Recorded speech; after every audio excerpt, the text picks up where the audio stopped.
Said you discovered England. Tell people. I discovered England when I was the first time I went to England. I discovered it. I was in the middle of London, walking around, doing like this, looking around, and the Bobby, that's the policeman, he came and he says, "What you doing?" I said, "I'm discovering England." He says, "You must be deaf." You know that means crazy in English.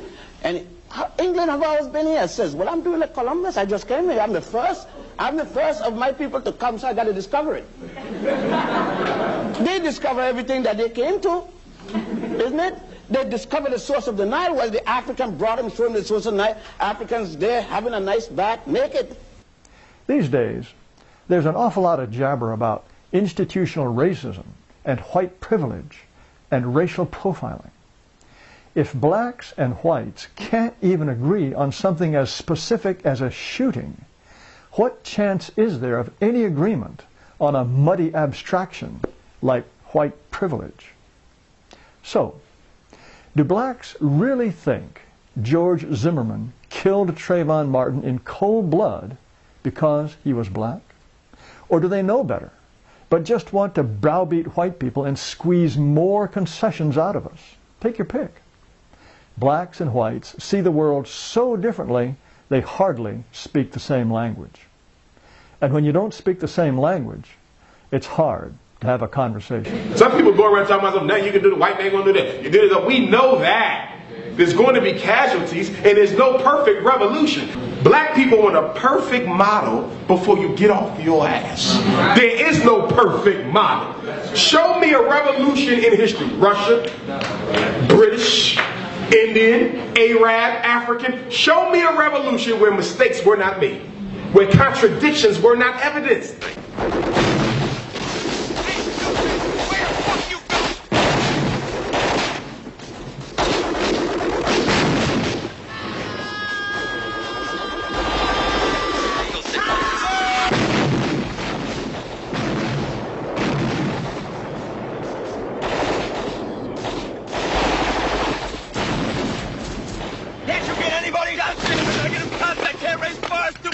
Charlie, nothing! Get me 6!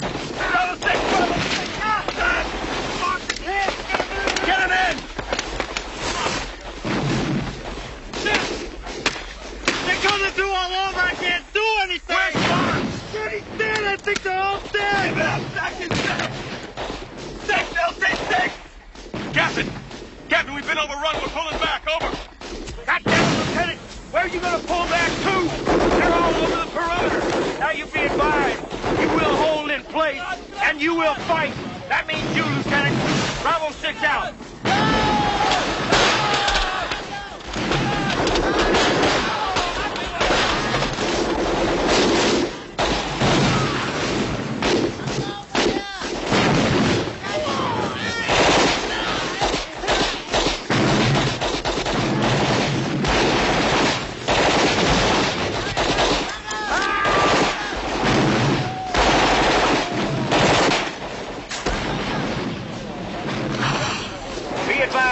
Zips in the wire down here. Roger, last Bravo 6. Can't run it any closer. We'll have to try and back and snake and napalm, but we're bingo fuel. For the record, it's my call. Dump everything you've got left on my pods. I say again, expend all remaining in my perimeter. It's a lovely fucking war. Bravo 6 out. Roger, last Bravo 6. We copy. It's your call. Get them in the holes down there. Hang tough, Bravo 6. We are coming cocked for tree tops.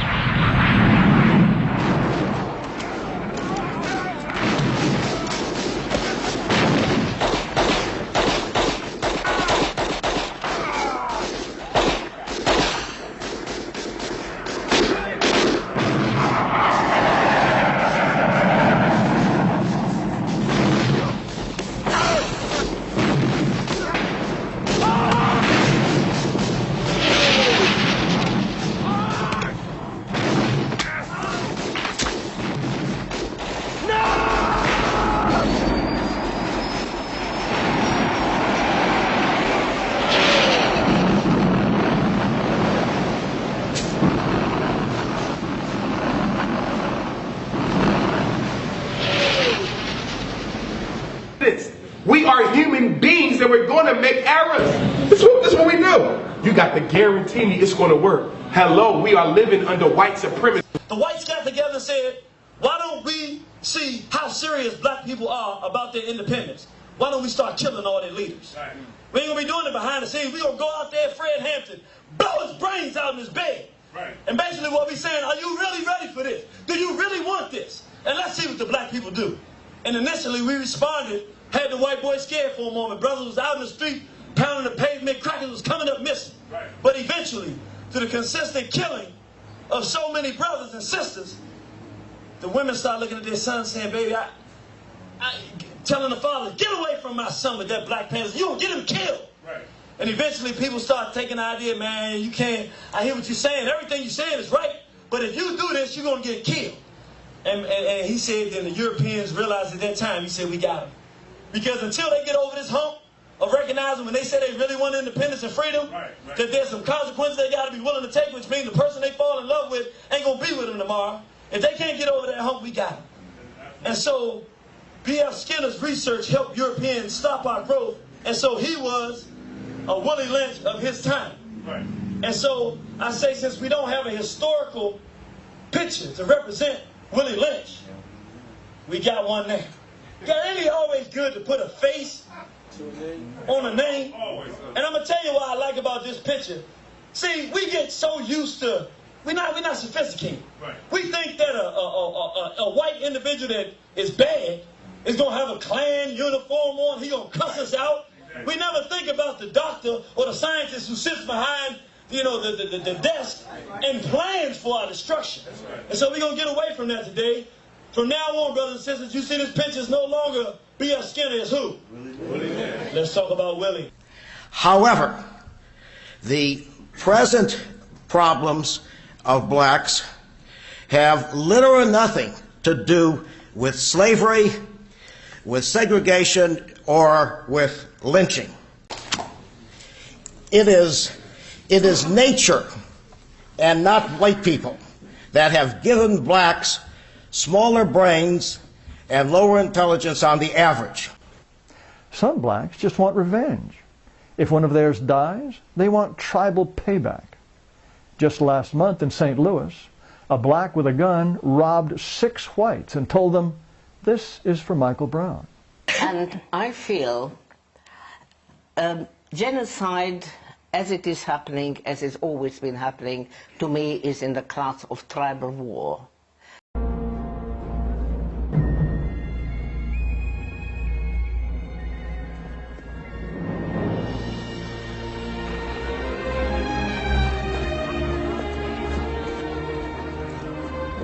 William Wallace.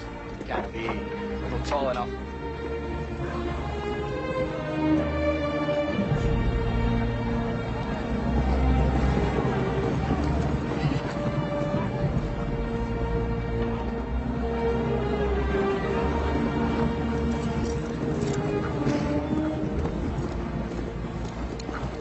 The Almighty says this must be a fashionable fight. It's drawn the finest people. Where is thy salute? For presenting yourselves on this battlefield. I give you thanks. This is our army.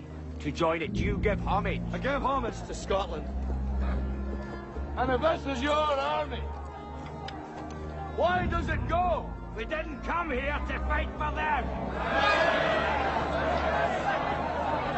Oh! The English are too many.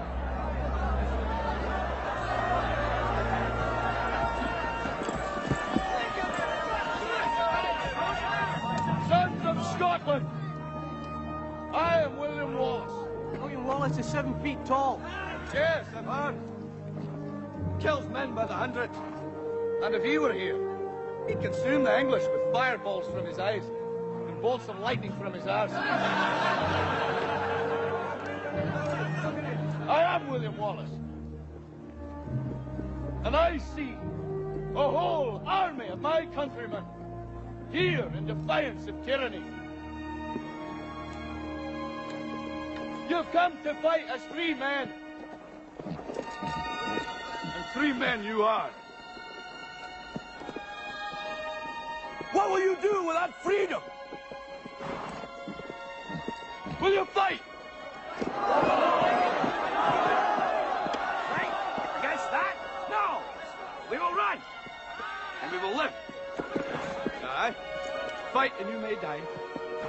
run, and you'll live.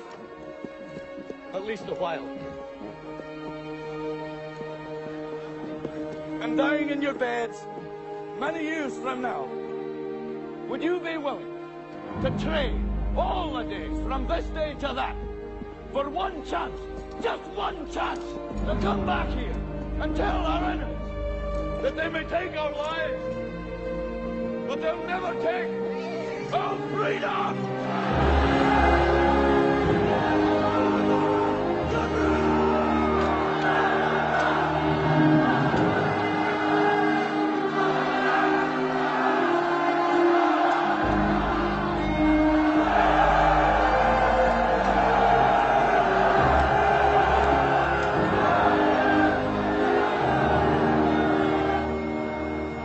In 1971, Richard Nixon.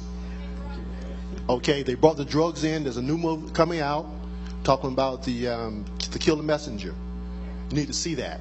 First of all, we need to give our children the history of why we're in our condition.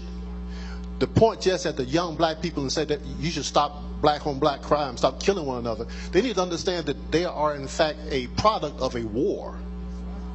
Okay, and while many of us were walking around with our briefcases in the corporate America, they were bringing drugs into our community, and we weren't teaching our children the history of the struggle because we don't want our children to go to the high school and be angry with white people.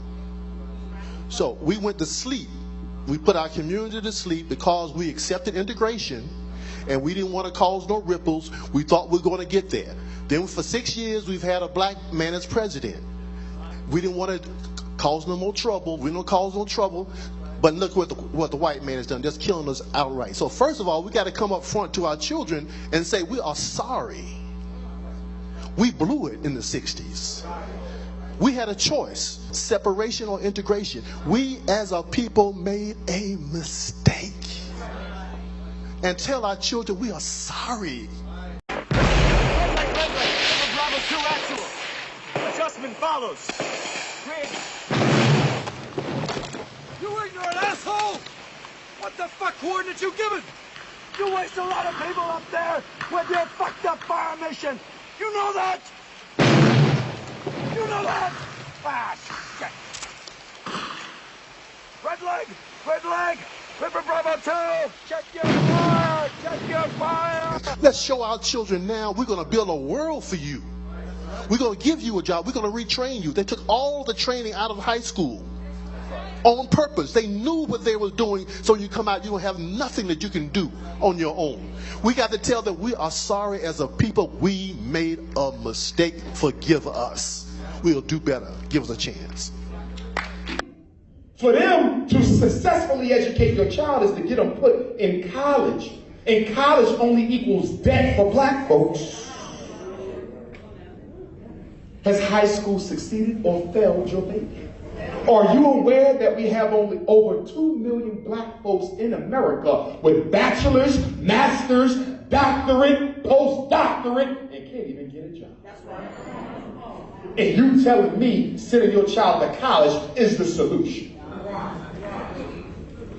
White men said they want the degree. They think getting a degree gonna make them equal with us. Give it to them. So you go, get your associates, come back. They say you're not qualified enough.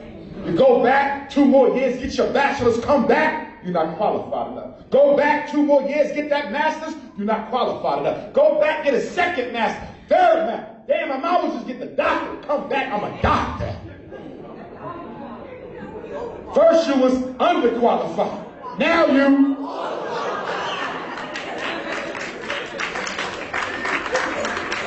How about they wasn't going to hire your ass anyway?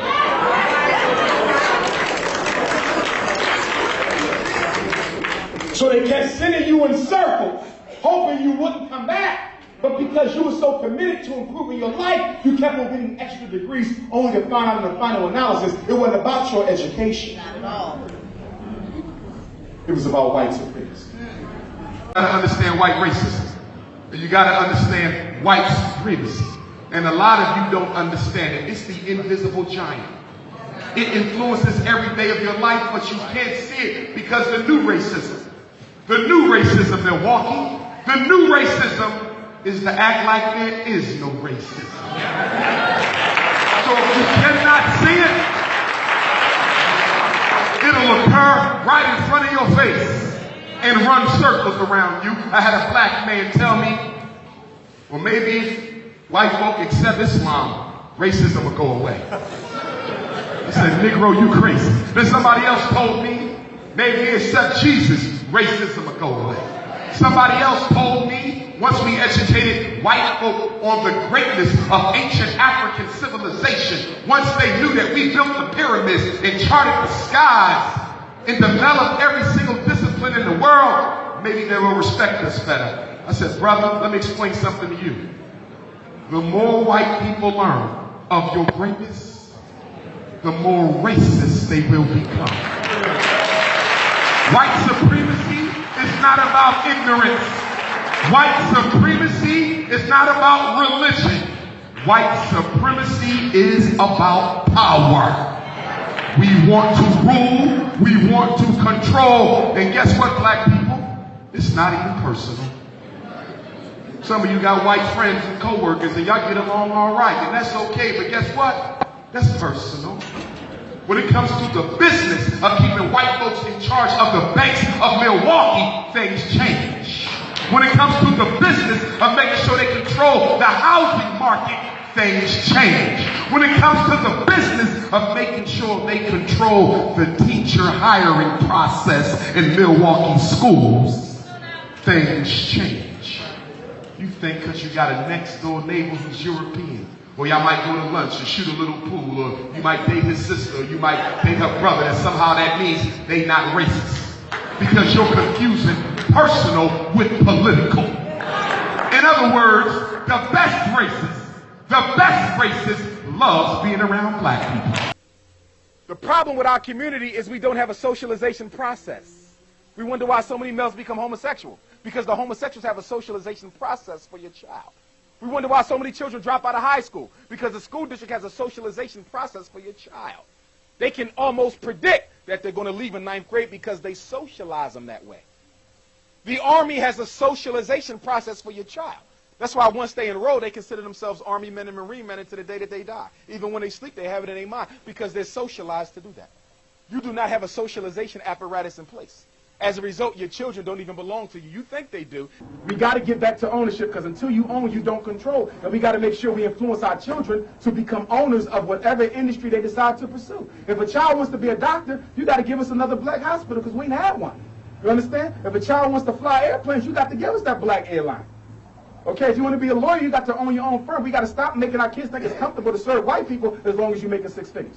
We are not after profit. This is where we mess up. Profit is not our goal. No. Power and control is. See, you don't have to be rich when you have power and control. Look at all the money black folks got. You understand?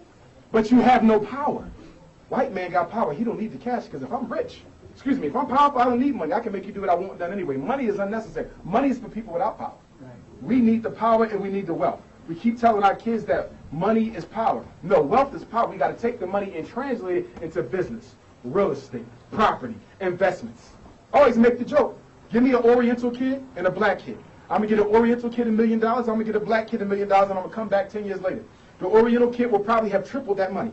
He will own businesses, international conglomerates. You know what? That black kid will have about 4 or 5 trucks, some old rusty-ass rims on them, a whole bunch of old played-out sweatsuits, old chains and sneakers. Y'all know what I'm talking about. You see that? All we want to do is spend money. Most of the black folk in corporate America are satisfied because they're able to now have a nice car, decent home, and a little bit of money. They don't have much money in the bank, but a little bit of money in their 401k plan. When I started working for the corporation I was working for, we all were in our early 20s. We had a group of 30 black engineers, computer science. Everybody was in some field of science. Most of us, all of us, had apartments. We tried to get that group to say, look, why don't we buy some land and develop our own subdivision? That was just too far from them. They didn't want to do that. They went out individually and bought houses among white people. Some of those same folk are working for that corporation today that I've spoken with here recently, and they're in the same state. that they were in when I left in 1999. Okay? So what I'm convinced is that most black folk that are over 40 and 45, they're going to have to get a whipping. They're rebelling against what is right. Because they're in a condition where they feel, I got money, I got, so you're not going to be able to speak with them, most of them. Our young people are the key. Right. The youth is the key. Okay? So the youth are not afraid. And so we have to put that idea in front of them and let them see other black folk that do own businesses that are successful so that they can come and take it to another level.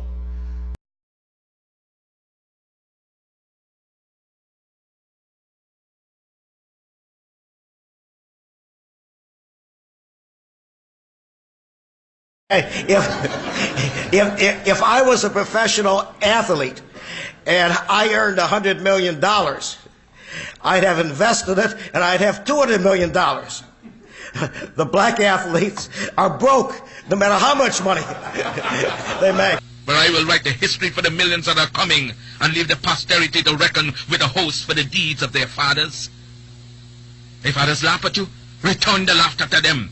If they mimic you, return the compliment with equal force. They have no more right to dishonor, disrespect, and disregard your feeling in manhood than you have in dealing with them. Honor them when they honor you, disrespect and disregard them when they vilely treat you. Their arrogance is but skin deep, an assumption that has no foundation in morals or in law. For this I'm happy to suffer and even die. Nobody suffers. Is black life that cheap now? And I'm not saying you got to get violent in the first phase of revolution, but you got to do something to give the enemy pause. George Washington, cracked the father of the United States of America. What did he say? He said there's nothing is more likely to promote peace. Nothing is more likely to promote peace than for your enemy to know that you are prepared to meet him square on. I knew Michael Dunn was going to walk after they let Zimmerman get off. Why do I know? Because all behavior is a function of consequence. And there was no consequence when Zimmerman walked. And there was no consequence when Dunn walked. So guess what? You're going to get more white folks killing innocent black children, and they're going to walk too. Because we have gotten too complacent with our oppression. Because I know how the world works, brothers and sisters.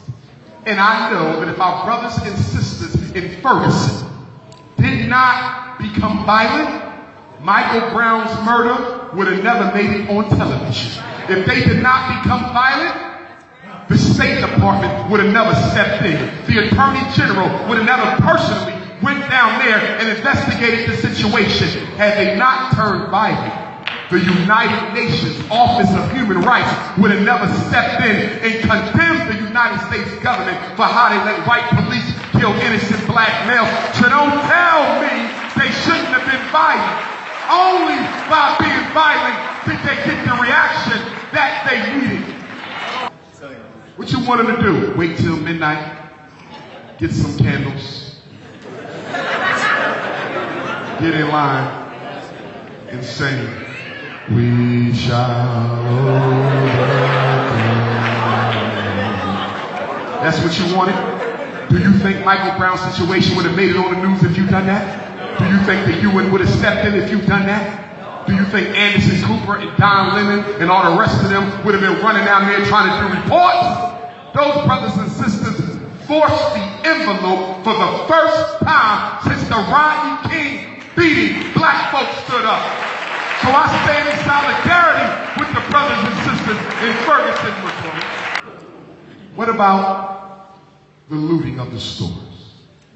Even if you agree that they needed violence in order to get the attention of the world, we understand, because the only thing that makes it on TV today is violence. We understand. But what about the fact your people were stealing televisions, in sneakers and food, video games and laptops going to riot? Do you think it was right for black people to exploit Michael Brown's death in order to steal some things?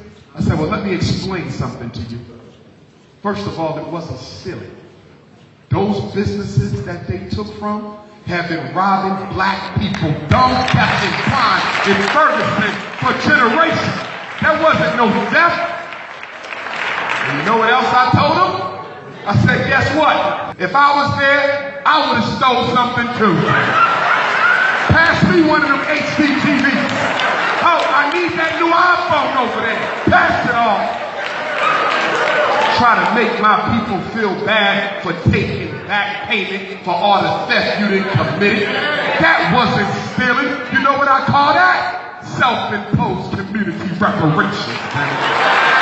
When's the last time a black person, I didn't say person of color, I said black person.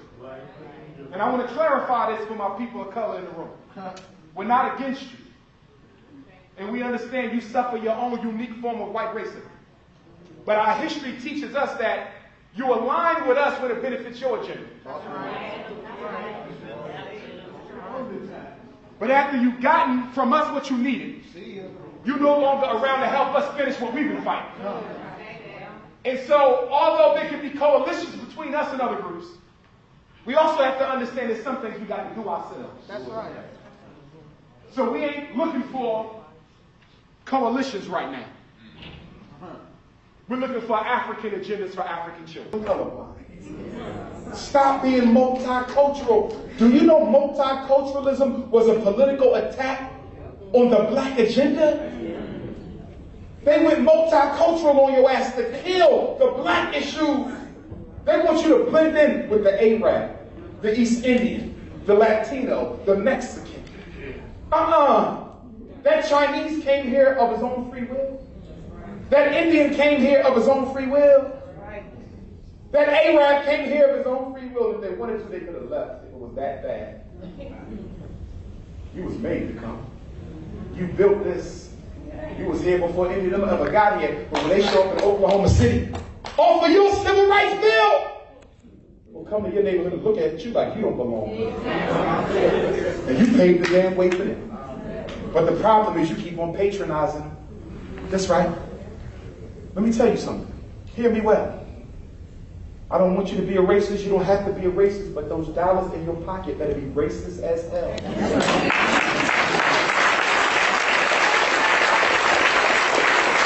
Your $20 bill better hate touching the hand of a white man. Your $50 bill better hate touching the hand of an Arab. Your $100 bill better hate touching the hand of a Latino. Your money got to be stingy as hell before it can work for you.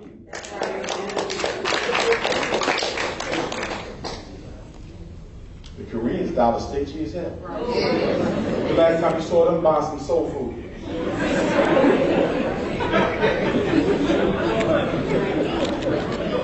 I heard they make it now though. We make it.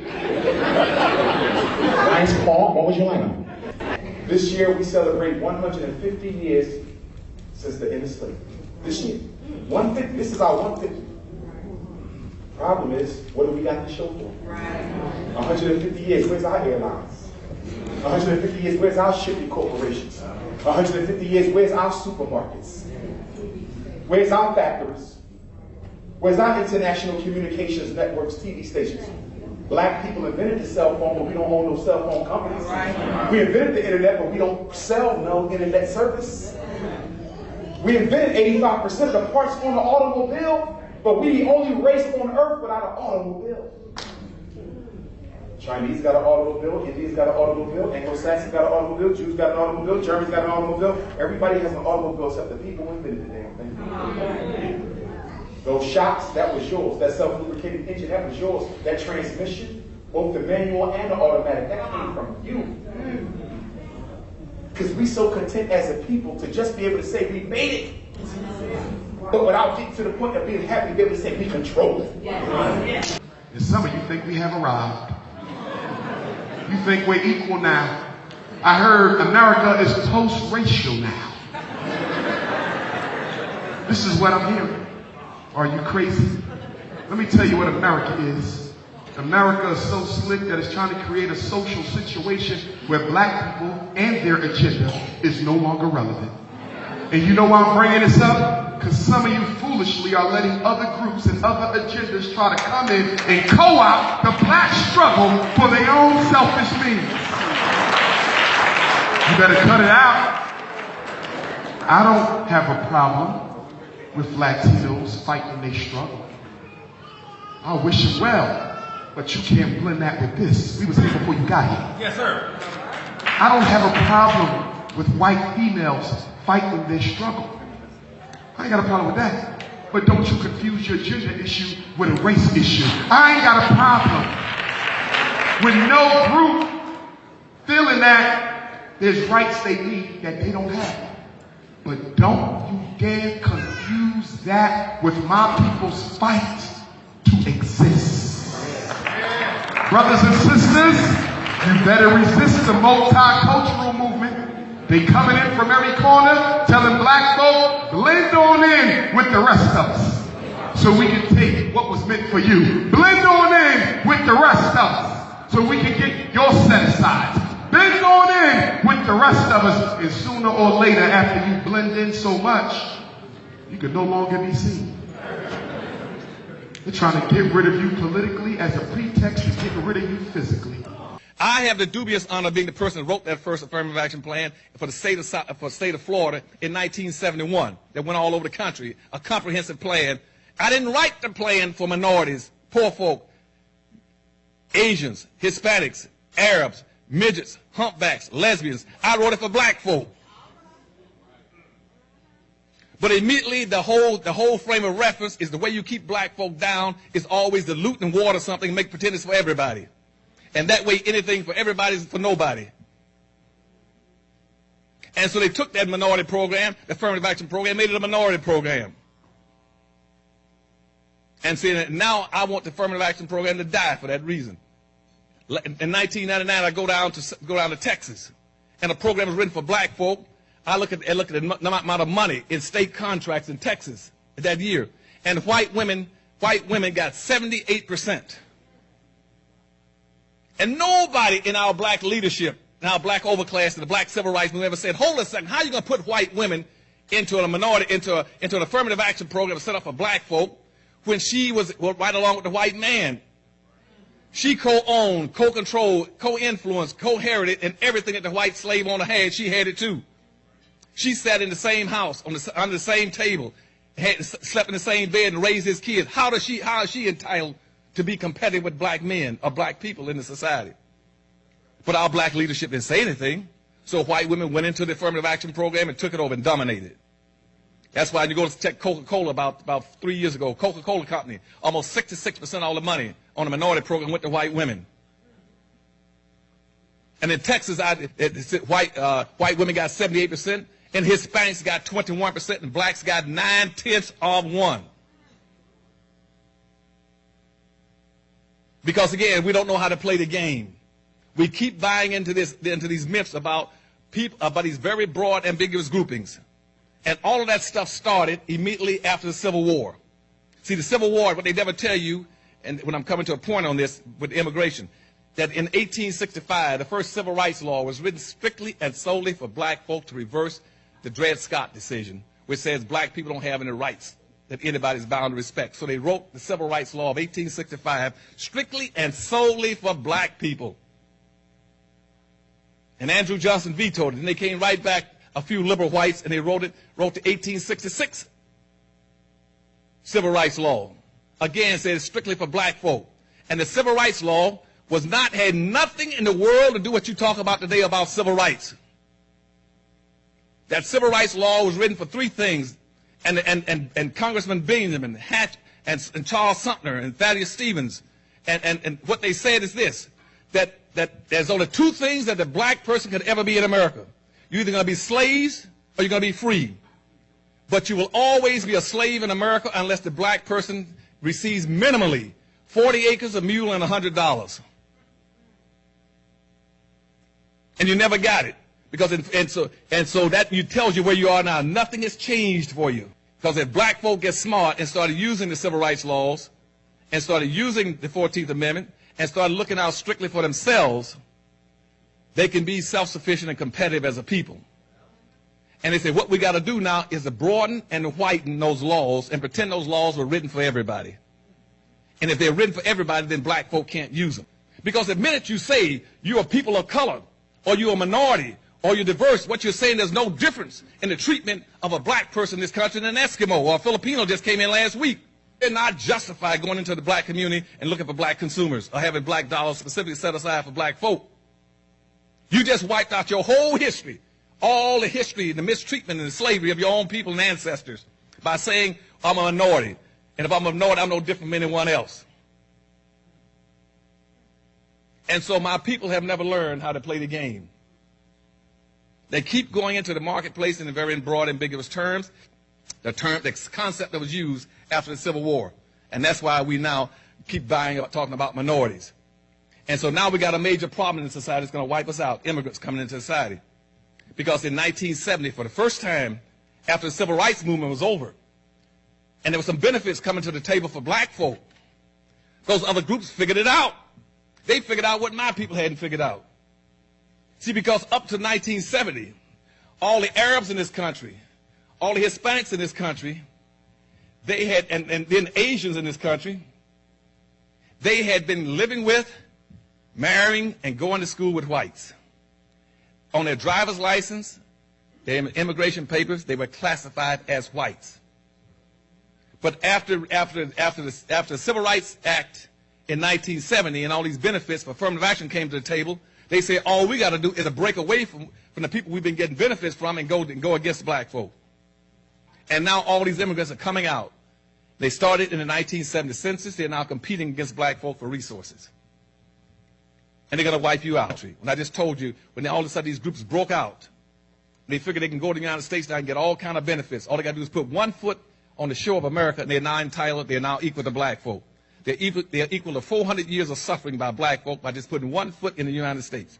They're now entitled to go into affirmative action programs, get Social Security benefits, and get a free education and everything else. I appreciate you now focusing on black consumers and being black marketers.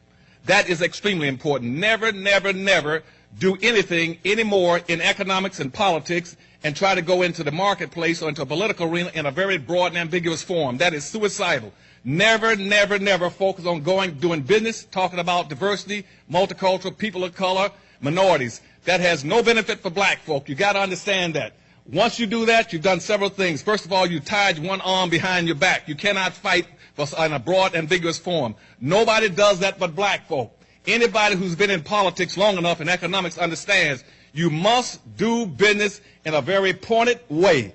Gays fight for gay issues. Hispanics fight for Hispanic issues. Asians fight for Asian issues. Only black folk have been hung up on this business about going into the marketplace, fighting for diversity, multicultural, minorities, poor folk, and people of color. It won't work any longer. We want the world to understand something loud and clear, that we reserve the right to fight for our own community before we fight for anybody else's, and we are not going to feel bad about being black. I'm getting sick and tired of black people being scared to be black. We want to be people of color. We want to be minority. We want to be multicultural. Well, let me ask you a question. When they snatched our ancestors and brought them over here, did they call them people of color? Did they call them multicultural? Did they call them minority? Hell no. You know what they called them. And I did not repeat it here. You think you can hide by changing your name. Brothers and sisters, you can't hide. When you walk down the street, they don't see no Wisconsin citizen. What the hell is wrong with you? We all recognize that men are more dangerous than women. Well, if you take the difference in crime rates between blacks and whites and compare them to those of men and women, you will find that blacks are as much more dangerous than whites as men are more dangerous than women. So if you're 10 years old and 12 white boys want to have a good time, they'll take a little sister, they'll take her off in the woods or take her in the boat or wherever they want to take her, right. Viciously rape her, vaginally rape her, anally rape her, do whatever they feel like they want to do. Sometimes they would rape sisters to death. I mean, literally so much that the sisters would die, whether it was the physical pain, the emotional, the spiritual pain. People would just shut down and their organs would just stop working. They would die. Let's understand that as we got and went through chattel slavery in America, we estimate that at least 75% of black women were viciously raped during the course of slavery. That's at least 75. That means 3 out of 4. It was a standard, and there was nothing she could do about it. She did not have any rights in saying the matter. Right. We have to understand that's a serious thing. And it was, y'all know what those are. Called what? Lynchings. Lynchings. Most black people think, and you know, Europeans keep history from it. We think that the reason that black people didn't fight lynchings during this time was because we were afraid of white folks. The truth of it is, it was very similar in many ways to today. If they tell you that some rapist was running around your black community and the police caught him and shot him in the back of the head because he was shooting at them, you're like, that's a rapist. I don't want no rapist in my community anyway. Every time they would lynch a black man, they would say he was a rapist. He was raping white females. Well, black people back then, like many of us today, we don't like criminals. So nobody really thought much of it. Till one day she had these brothers that were good friends of hers, and they opened up a grocery store in Memphis, Tennessee. And when they opened up this grocery store, they started competing with the Europeans, and of course, all the black people started going to the grocery store. And you know how the white folks are, they ain't got no loyalty. They started seeing the brothers had better produce. Some of the crackers started going to the black people's store. So the white boy that owned the grocery store said, y'all gonna shut down, I'm gonna kill you. And they told her to be, you know what these crackers told us? They gonna kill us if we don't shut our store down. And you know, like typical brothers, how many brothers gonna let some white boy tell them to shut down their store because they gonna do this, that, and the other? So the brothers kept their store. They didn't know how serious these whites were. They came and lynched these black men. And when this sister found out what happened, this sister was like, whoa, I'm not gonna let nobody. She said, first of all, she felt bad. She said, all these years, they've been murdering these men because these men want to create progress in our community. I thought they were criminals. So these white folk been lying to us. Secondly, I, as a black woman, am not going to sit idly by and watch nobody kill my sons. So this sister got her pen. She was an educated woman, and she wrote and told the truth to the people what happened. And in the late 19th century, with the advent of social Darwinism and the need to think about black people and black labor and black bodies in a particular way, we begin to see this idea that blacks are actually beginning to devolve down the evolutionary scale, devolve into more primitive identities, and with primitive, of course, is lasciviousness and lack of control, lack of character, lack of honor, etc. And scientists actually sought to prove these things empirically. And from there, they begin to also think about the notion of what is happening to women. The idea around women's sexuality begins to change in this period of time as well. Summer of 1919, when one plant worker in particular met a horrible fate. This was the period of red hot summer. This was the period where about that what it is, you'd already had the riots in St. Louis, other places.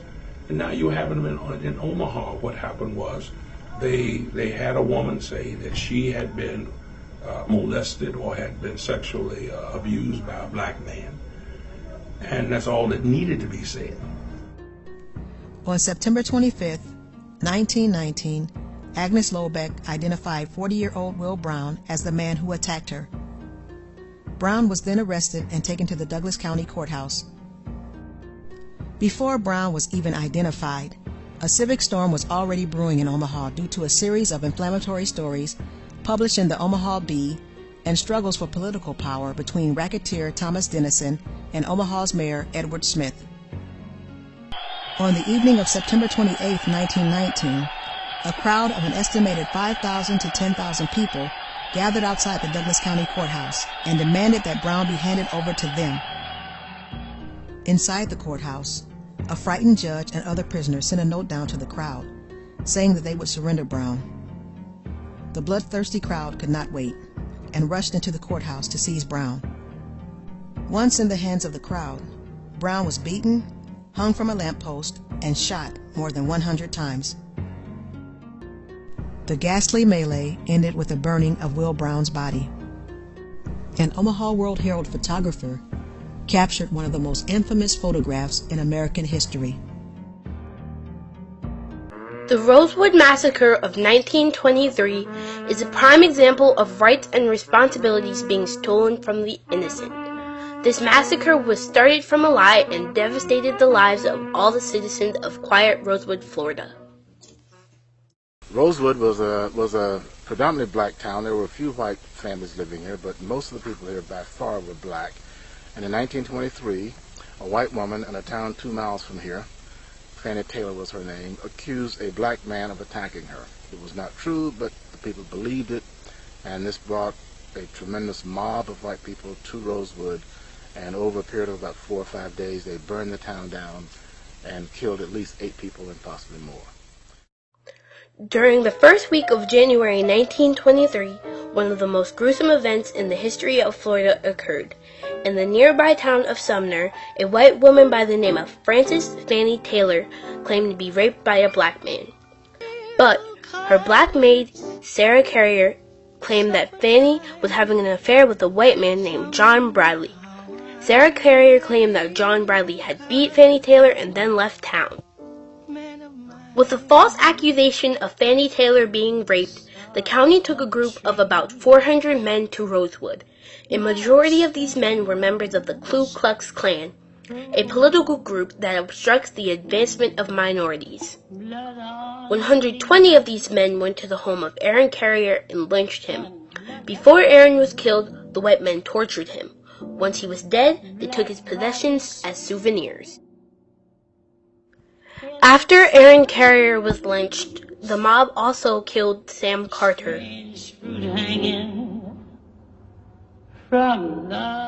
The mob also went to the home of Sylvester Carrier to lynch him, but Sylvester ended up killing 2 white men and escaping with his life. Over the next 5 days, the mob returned to Rosewood and burned it down. They also managed to kill Sarah and Sylvester Carrier.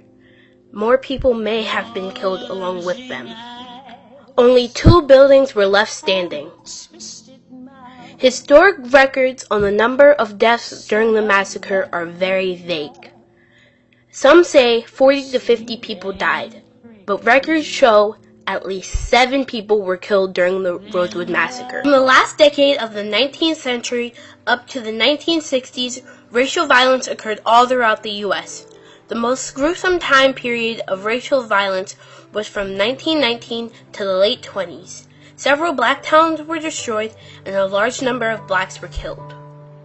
One person of the period to expose this destructive myth was black journalist and anti-lynching activist Ida B. Wells.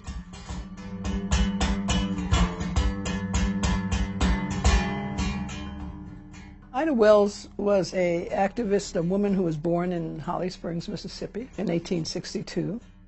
And in 1892, a very good friend of hers was actually lynched in Memphis, Tennessee, by the name of Tom Moss. And the reason that is given for this rise in lynchings, which reaches a peak in 1892, is the accusation that black men are raping white women. She knows that Thomas Moss certainly hasn't, and there's a whole history, there's a reason why he was lynched. He was actually competing successfully with another, with the white store owner. The whites are so angry because basically once black people found out what really was going on, they went ballistic around this country. Oh, this is what this lynching is about. They killing people because they don't want us to have progress. Right. People who before didn't have information and were apathetic, now they out there, we're not going to tolerate this. Right. So it was causing problems with the white folk because they had their black folk acting like they wanted to. Now they got black folk not showing up to work, to clean their houses. They're not going to tolerate that. While there was no shortage of reasons for discrimination against black people by white in this period, the emerging myth of the threat of the rape of a white woman by a black man became a tense focal point, and the often false accusation of rape the chief justification for lynching. And the purity of the race, which is one of the fears, the bugaboos that come up around interracial relationships and this charge of rape. So what she does, which is really makes her so interesting, I think, an activist, is she becomes an investigative reporter. And so when she starts talking against lynching, she's just not giving an opinion, she's actually going to the sites of lynchings. She's using statistics that other people also use to disprove the idea by simply finding out instances when there was a charge of rape that often they were just consensual relationships.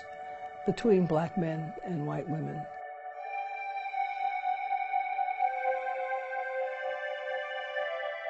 And that in and of itself it turns the world upside down. Because if it's consensual, black men aren't monsters. If it's consensual, white women aren't desexualized and innocent of any kind of behavior or and in need of all this protection, which black people are being killed in the name of. There's a whole other dynamic that we're missing here. More than 1 million people are mixed race. Yeah. Fastest growing ethnic group in the country. Within a couple of generations, this will seem like a really redundant debate because people are falling in love with each other and making babies. Yeah. And that's where the future lies, and that's where our hope should be. Those communities who are not turning it on themselves for whatever reasons. Virginia to marry a black woman. After 1967, the United States Supreme Court said there can be no more anti-miscegenation laws in this country. People can freely marry whoever the hell they want, right? Since that law, that was 67. That's not even 50 years ago. Since that law, 1 year before they killed Dr. King, 2 years after they killed Malcolm, since that law, black men have married out of their race. More than the men of every other race put together have married outside of theirs. And you want me to believe it's based purely on love, then why the hell you the only one catching jungle fever? And if you think that it's all about love, then I challenge anybody in here to show me a rich white woman married to a broke-ass black man. I ain't seen one yet. Neither have you. In every arrangement, the white woman gains and the black man loses. Well, actually, he gains too because he gains honorary status in the white race. See, a lot of times, brothers and sisters, because it's hard to talk about, we don't even talk about the type of cruelties that we suffered at the hands of Europeans. But today, black woman, we're going to tell a little bit of that story because it's very important, because the only way we're going to get out of the situation is to know our story. And you have to relearn, because it's not being properly taught today. You have to relearn what your historical relationship with the white male has been.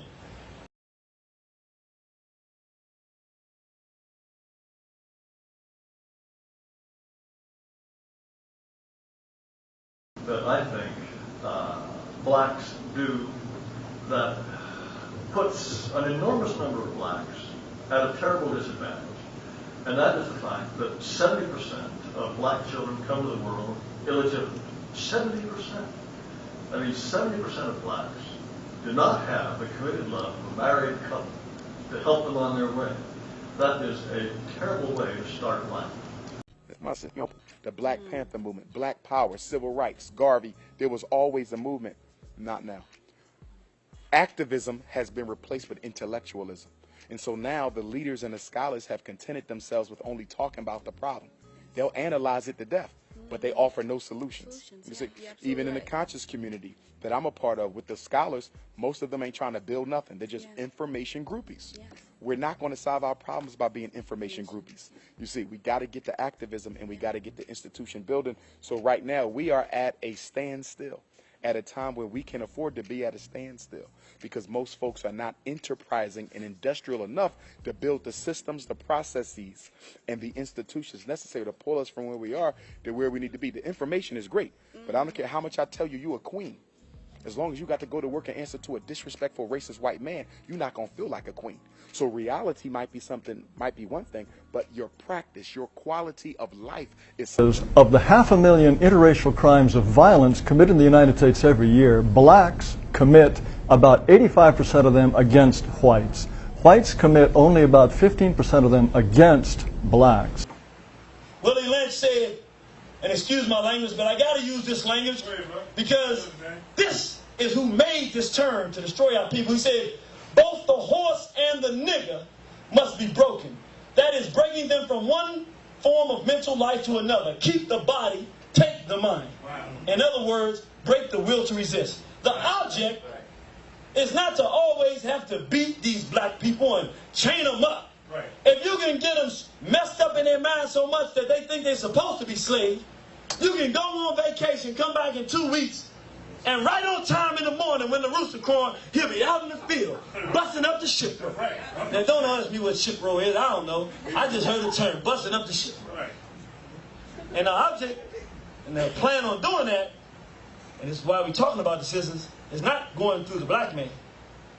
Because see, he has to train future generations to want to be slaves and be docile. You ain't gonna train no man to be like that, because his first training comes from who? His mother. So Willie said, your object is to get the woman to do your work for you. And so how did he do that? He said, look, I tell you what you do. You don't want to go to bed at night wondering if somebody's going to kill you because of how you treat them. So that's what you do. You got to start off with some real hardcore sadistic violence. So he says you take the meanest and most restless nigga, strip him of his clothes in front of the remaining male niggas, the female and the nigger infant. Tar and feather him. Tie each leg to a different horse faced in opposite directions. Set him afire and beat both horses to pull him apart in front of the remaining niggas. The next step is to take a bullwhip and beat the remaining nigger male to the point of death in front of the female and the infant. Don't kill him, but put the fear of God, meaning the fear of the white boy in him. For he can be useful for future breeding. See, they even had a process very similar, same thing, but they called it buck breaking, where after they killed the first brother with the horses going, and they would have a whole plantation full of black people. They would even invite black people from other plantations when they thought we were getting restless and rebellious. And they would force you to make a circle around the plantation. And we would all have to stand and watch. And after they killed the first brother in that violent way, then they would make all the children and women and men stand there and watch. And they would take a brother, have him tied up, as you see here. And a white boy, well-endowed white boy, would walk out, say, come on. And he would pull his pants down and viciously sodomize this black man. In front of all of these people, all of these black people who will watch this. Now understand the psychology here is very serious, sisters, because you've seen your hope, your Haru. You've seen the strongest black man, the most powerful one, brought down to absolutely nothing. So any idea of you being able to get out of this, you say no. But more importantly, you look at your baby son, and as the natural instinct of a mother, you say to yourself, this can never happen to my son. And so your natural instinct is to say, he's treated this way because he's rebellious, because he fights. And therefore, I will take all the fight out of him so that this can never happen to him. Does it make you a villain? Does it make you a bad person because you want to protect your child? Of course it doesn't. But the problem is that your savior, your Nat Turner, is going to come from that same rebellious black man that's brutalized. So the European has gone in your mind and taken any notion of trying to get freedom away from you because he shocked you in the type of way that you say, I cannot allow this. I understand how beautiful freedom might be, but if this is what it costs to get freedom, I can't let this happen to my child. So we understand. Willie says, see, once you've done that, he said, you got it done. He said, if you break the female mother, she will break the offspring in its early years of development. And when the offspring is old enough to work, she will deliver it up to you. They'll be well-trained, docile, and the white boy can go to sleep at night. Because now, through psychological trauma, he has got the black woman to do the work, his work, in keeping black people docile and not wanting to resist slavery. And he goes beyond that. He said, in this frozen state of independence, she will raise her male and female offsprings in reverse roles. We have a problem as African people. And this is not something that started with us. It started with our ancestors. We forget that we have an enemy. White folk don't never forget. They like sharks. They don't go to sleep. They're always working, constantly working to find better ways to oppress, enslave, and kill black people. Yes, they are. So I say, Willie is always what? Working. Willie is always watching. Willie is always working. Say it with me. Willie is always watching. Willie is always working. It was revealed by one of the most controversial events of the whole 19th century. In 1865, the people of Morant Bay, a tiny settlement in East Jamaica, attacked a courthouse during a minor demonstration. In return, the Governor General imposed martial law and ordered his soldiers to go on a killing spree. It was a killing time. Nearly 500 people were just executed. 600 people just flogged, some of them to the point of death. And 1,000 homes torched. Enormous disparity in terms of the retaliation against these people. And you know, when all this was being done, the so-called rebels didn't put up a fight. You know, when their houses were being burned, they weren't terrorists, they weren't murderers, you know. All they wanted was for the judiciary to treat them with a sense of justice. The man who ordered the killings was Governor Edward Eyre. The Wilmington, North Carolina insurrection, 1898. In this year, the Democratic Party won the state legislature on a campaign of white supremacy. 25 whites in Wilmington then demanded Alexander Manly, a black newspaper owner, shut down and leave. Manly refused, and up to 2,000 white veterans burned his business to the ground. The crowd then degenerated into anarchy, roaming the city, beating and killing blacks. From 6 to 100 blacks died, and the leader of the mob, Congressman Alfred Waddell, was set up as mayor. The Detroit Race Riot, 1943. A fistfight on Belle Isle between a white sailor and a black man he thought insulted his girlfriend turned into a community-wide brawl that had been brewing for years. This spilled into the city and raged for 3 days, with whites beating random blacks and blacks retaliating. 34 were killed, 25 black, 17 of those killed by the white police. This riot did not stop until FDR sent in the military, and there was $2 million in damage. The Red Summer, 1919. Whites around the nation rose up against the blacks in response to the blacks taking many jobs in industrial cities. More than 36 suffered large-scale riots. From the 1st of January to the 14th of September, at least 43 blacks were lynched, 11 of them burned at the stake. The police in D.C. watched idly for 4 days as whites pulled blacks off streetcars, beat and mugged them. Rioting lasted 5 days in Chicago, where 38 people died, 23 of them black.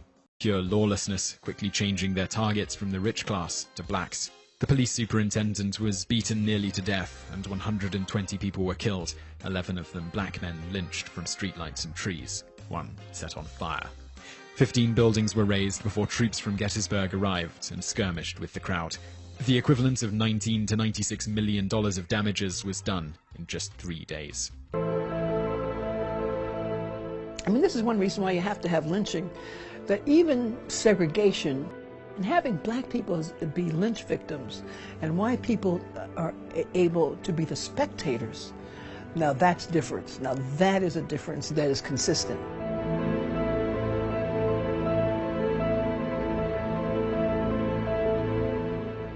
According to the Tuskegee Institute, from 1882 to 1951, 4,730 people were lynched in the United States.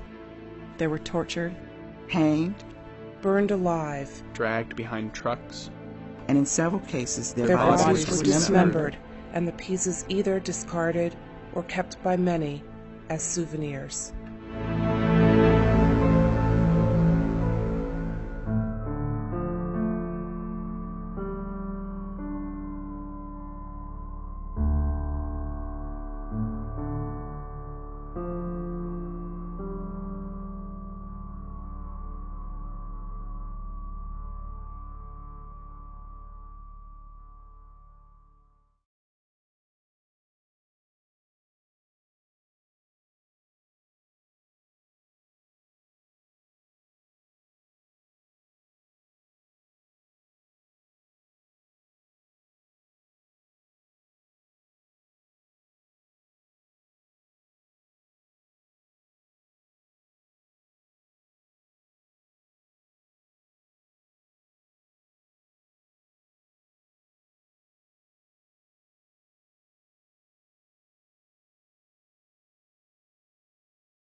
Arthur Jensen got into this business in the first place because teachers were calling him up and saying, look, I don't understand it. I've got 2 children here, a white child with an IQ of 70 and a black child with an IQ of 70, and they're completely different.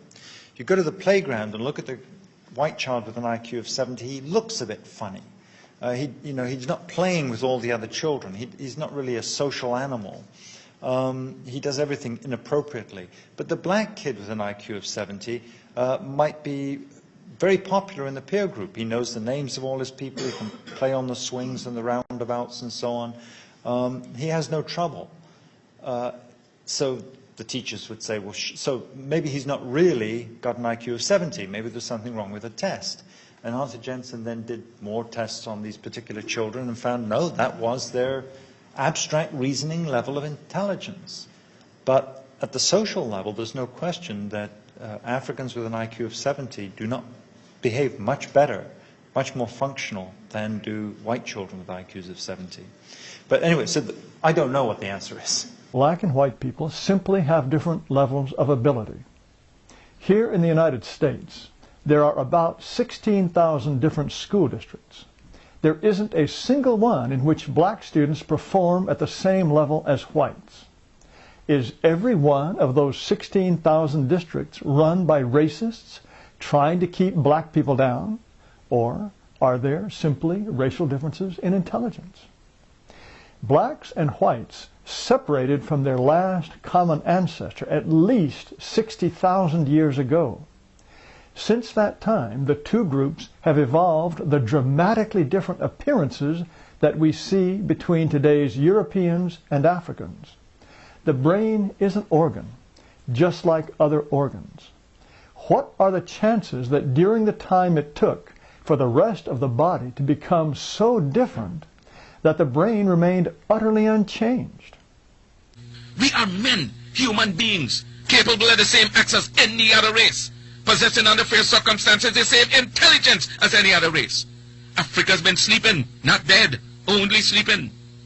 Today Africa is walking around not only on her feet, but on her brains. You can enslave, as was done for 300 years, the bodies of men. You can shackle the hands of men. You can shackle the feet of men, bodies of men, but you cannot shackle or imprison the minds of men. Dive down, black men, and dig. Reach up, black men and women, and pull all nature's knowledge to you. Turn you around and make a conquest of everything, north and south, east and west. And then when you will have wrought will, you will have merited God's blessings. And as you bow down to the white man today, so will other races bow down to you and call you a race of masters because of the superiority of your minds and your achievements. We must canonize our own saints, create our own martyrs, and elevate the positions of fame and honor, black men and black women who have made a distinct contribution to our racial history.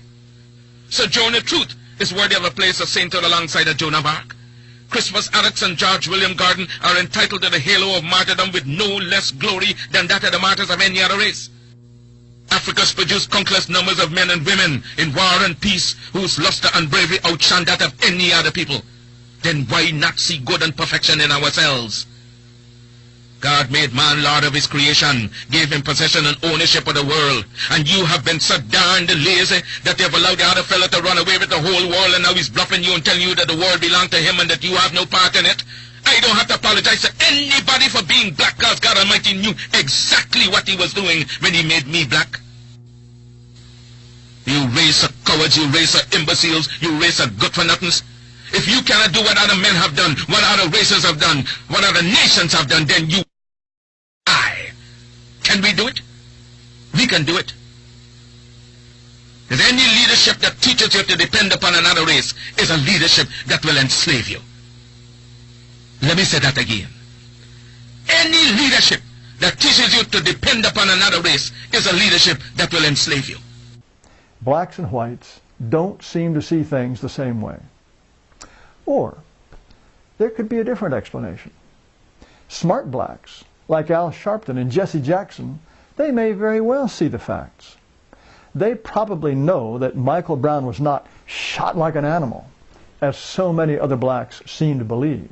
The white man pays Reverend Martin Luther King, subsidizes Reverend Martin Luther King, continue to teach the Negroes to be defenseless. That's what you mean by nonviolence. Just as Uncle Tom, back during slavery, used to keep the Negroes from resisting the Bloodhound or resisting the Ku Klux Klan by teaching them to love their enemy or pray for those who use them despitefully. Today, Martin Luther King is just a 20th century or modern Uncle Tom. I feel that killing is a very tragic way to deal with any social problem. There is no violent solution to the problem that the Negro confronts in this country, and this is why I have constantly said that riots are socially destructive and self-defeating. After all, the Negro ends up on the losing end. We can't win a violent revolution. But you also had Martin Luther King and other civil rights leaders coming down there, and one of the things Martin Luther King said was that if anybody had to die, it was better that it was us than the white folks. Oh, man. And he also said that that if there was ever a time for us to lose faith in our white folks, right now we can't lose faith in working with white folks because we can't be successful without them. Damn, that's poison. Yeah, see, this is, and the reason I'm saying that is because if we look at this situation now, you have a lot of brothers and sisters in South Carolina that you don't hear who are ready for action. You got a lot of brothers and sisters around the country who are sick and tired. We see that this is a physical onslaught, and now our people are saying, you know what? We got to stop pretending that we're not at war. We're in a war, and we got to start defending ourselves. But you got the Al Sharpton. The first thing he did in the interview about this South Carolina incident was say that we need to be nonviolent and peaceful and wait to see what happens. He doesn't even want to call it racist. He didn't want to call it what it is. She said that when she found out the brother got lynched, she had bought a pistol. She said, I felt that one had better die fighting against injustice than to die like a dog or rat in a trap. I felt if I could take one lyncher with me, this would even up the score a little bit. That's a fighter, ain't it? And that's one of our biggest problems, religious immaturity. I don't care what religion it is, we are a religiously immature people. We actually think that the stories in the Bible will happen here and now.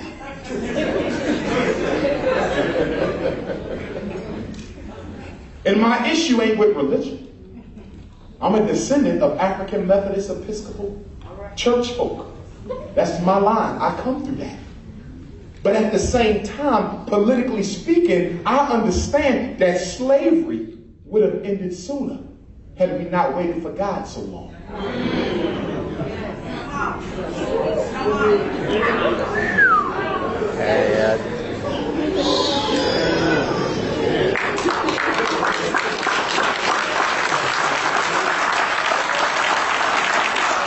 Don't give up, black people. Don't give up, black people. Don't ever think that we cannot win. Don't ever think that we cannot come back. Let nobody influence you into believing that all is lost. Because the minute you say that we cannot overcome oppression, the minute you say white supremacy is permanent, then you've just made white supremacy your God. Nothing is beyond defeat. And we will win once we bring our minds together. What happened to respect for your elders? I said, well, you got to understand something. The reason we respected our elders is because the elders used to fight for us. The reason we respected our elders is they didn't let the community mistreat us. The respect was natural and forthcoming because we saw that they cared. I said, with all due respect, look at what black children go through today. Look at the abuse and the homelessness. Look at the sexual assault. Look at the violence. Look at the police killings. With all due respect, how can you expect a child to listen to the elder? How can you expect the child to listen to the elder? How can you expect the child to listen to the elder when the child knows that the elder is scared of white people? So we got to be honest with ourselves. We got to be absolutely honest with ourselves. One thing about a child is you cannot learn to lie to a child. So when you walk into a room, a child knows if you care or not. They know if you're courageous or not. And one thing about our children, as messed up as they are, as delinquent as they want to be, as disrespectful as they tend to conduct themselves, they are not afraid of white folk. And it's hard for them to humble themselves to people in the neighborhood who are scared as hell of the person responsible for the hell that they catch. So until we start standing up for them, we won't get their attention. What do you mean? The Klan represents the spiritual feeling and even the physical attitude of every white man in this land. Do you realize that such statements could get you lynched? We have 5 million substantial oak trees between Africa and the West Indies. We are ready for a lynching party tonight if they wanted to. I said, if you're going to be merciful, we give you 24 hours in South Africa to get out of town by sundown. I said, if they don't get out of town, we kill the men, we kill the women, we kill the children, we kill the babies, we kill the blind, we kill the cripple, we kill the crazy, we kill the faggots, we kill the lesbians. I said, God damn it, we kill them all. Kill them all. Kill the faggot, kill the lesbian. And after you kill them all, I said, then you go to the goddamn grave and dig them up and kill them a goddamn again because they didn't die hard enough. I would advise every Negro and those who aspire to leadership to form an organization similar to that of the Ku Klux Klan so that they may be able to look out for their own interests and not continue to be begging white people to do for them what they ought to be doing for themselves. Thank you very much. I have 6 children, 3 boys and 3 girls. One of the reasons, and my wife also is a mechanical engineer. One of the reasons we left our so-called good paying jobs, well, the main reason was we knew that we could not pass on those good paying jobs to our children. They can't inherit that. They would have to struggle through the same thing that we had to struggle through. So we made it up in our mind that we were going to leave those jobs and show them that black folk could feed themselves and survive. So all their life they've seen us being entrepreneurs. They don't know the other way. We're not being taught any other way. I'm not concerned with whether or not they're going to be able to get a job. Okay? Because they don't have the fear. I had fear at first of I got to leave. You know, that fear was there. The only thing that, well, the thing that made me finally make that decision was the Million Man March. After that Million Man March, I made up my mind that I was going to do for self. And as I heard a message from the Honorable Elijah Muhammad, he said, when you've been given a chance to go for self, go for self. And so I made that step. And I'm saying that you young people, it's not that difficult. They want you to think it's so difficult to be in business. All you have to do is make more money than what you're spending out. I mean, that's all it is to it. It's not that complex, okay?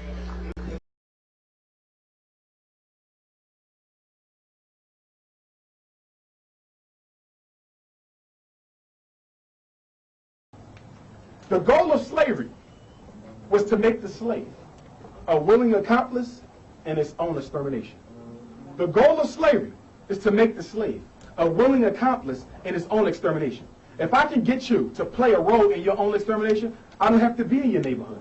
If I can get you to play a role in your own extermination, I don't even have to be in the prison with you. I don't have to be in the corner store. I know what you are thinking. As Dr. Carter G. Woodson said, who was a Garveyite, he said, what? With a slave, if you control a man's thinking, you ain't got to tell him to go to the back door. He'll go on his own.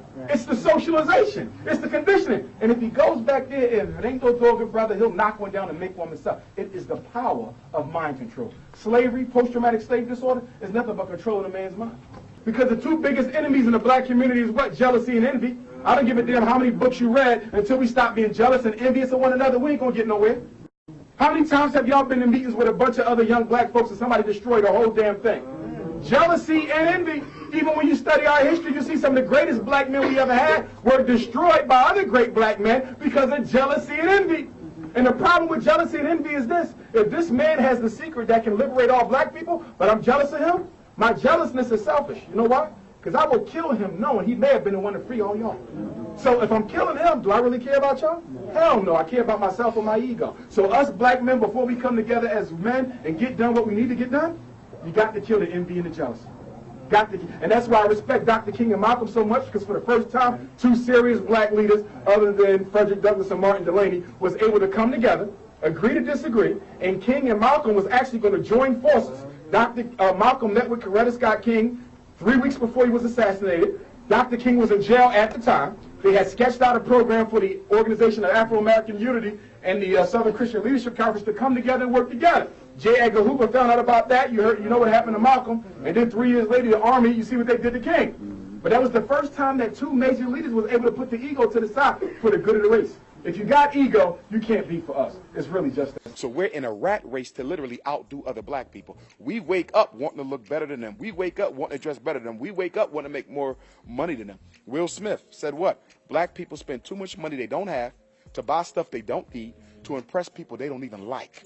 You see, so you'll go out and buy a new car that you don't need and can't afford just so it looks better than the woman next door to you who you don't even know. That's the situation we're in. We literally go into debt for self-hate reasons. We just want to be the HNIC, head Negro in charge. Whether it's the head Negro with the best car, head Negro at the church, head Negro in charge of the community organization, head Negro with the best pocketbook, head Negro with the best looking woman. It's all about the HNIC syndrome, being one above the rest, and it's killing us because our children are being bred, socialized, and indoctrinated with that same mindset.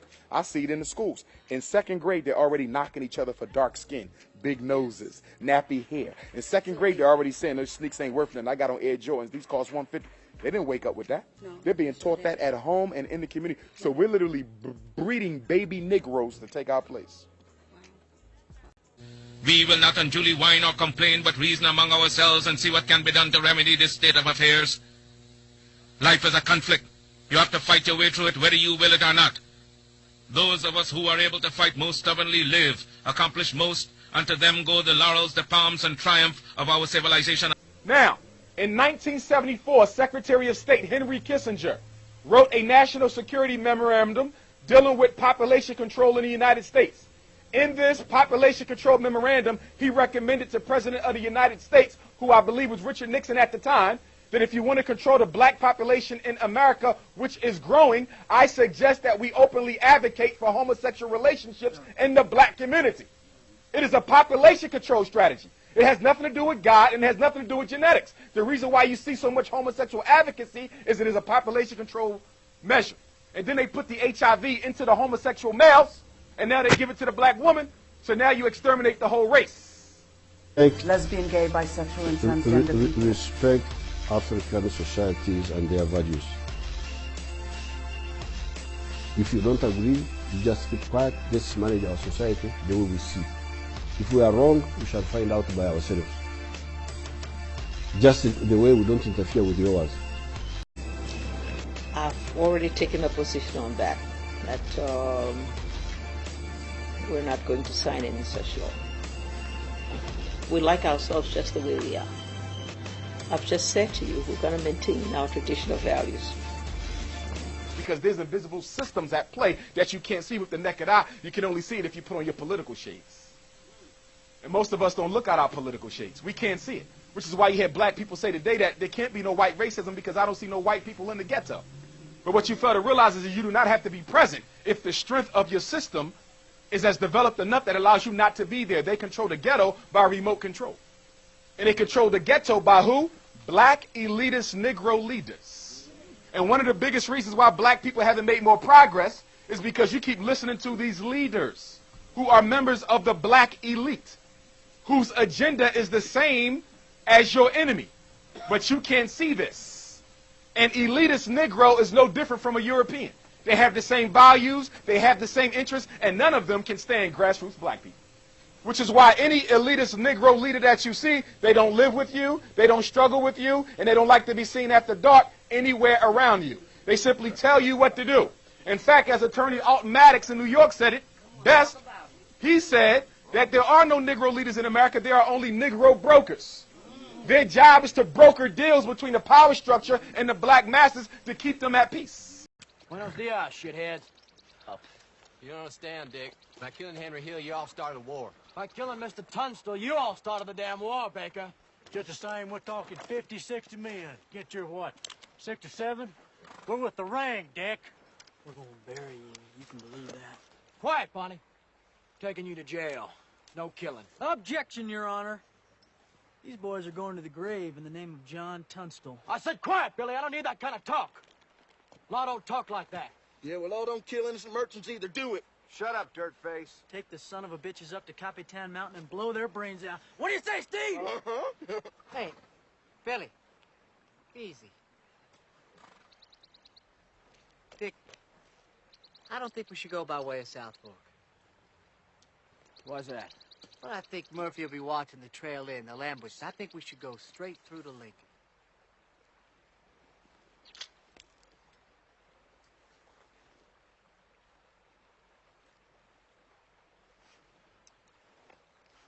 Hey. What? I saw that. What? What'd you see? What'd you see? He knows what I just saw. What you talking about? Where's the ambush, McCloskey? In Lincoln? You're trying to steer us away from Capitan because you know your men, Murphy's men, are waiting to jump us in Lincoln. Billy, what are you talking about? McCloskey's with us. He's a regulator. Yeah, but he used to ride with Murphy. That's what I'm talking about. That was a long time ago. He's a spy! He's been with us. We made a pact, right, McCloskey? Right. Jesus, Billy. Come on. Come on.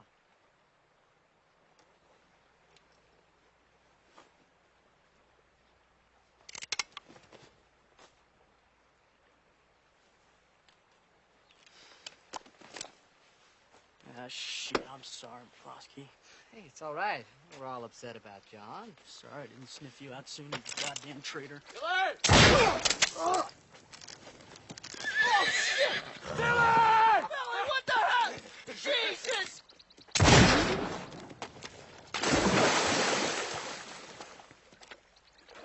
You can certainly tell from the bones.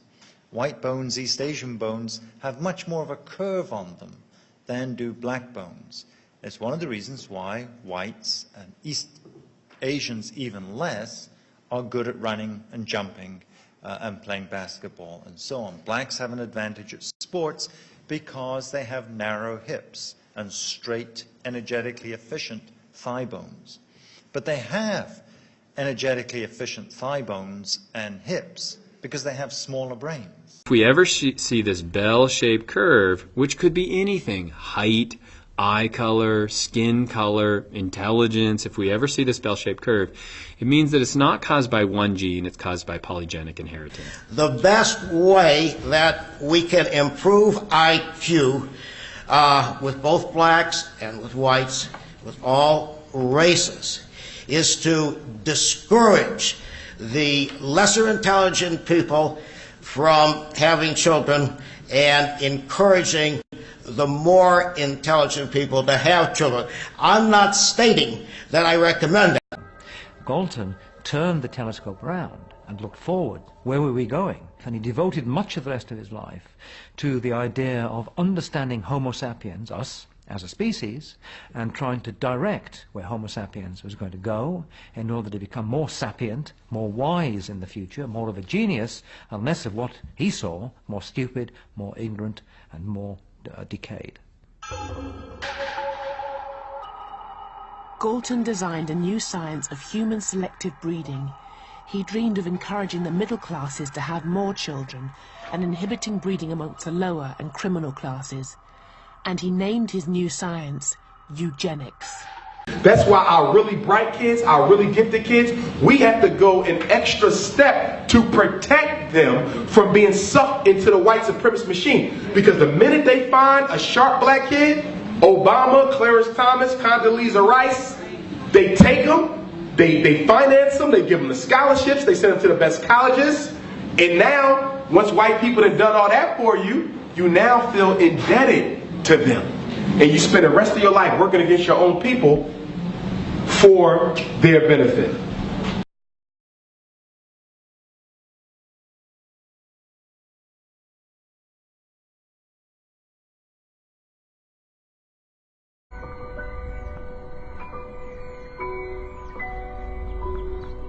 In the first years of the 20th century, all the racial theories developed in the Victorian age, eugenics, social Darwinism, and scientific racism, came together in a forgotten outpost of colonialism.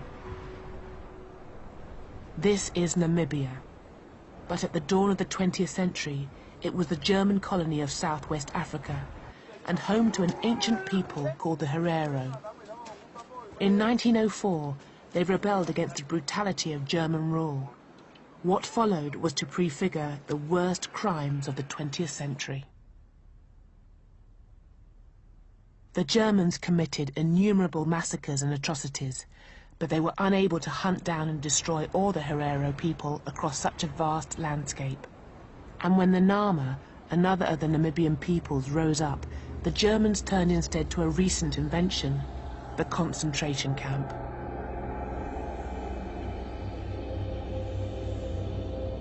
In these camps, the Herero and Nama were imprisoned and enslaved. Thousands were worked to death, others raped, beaten, or simply murdered by the guards.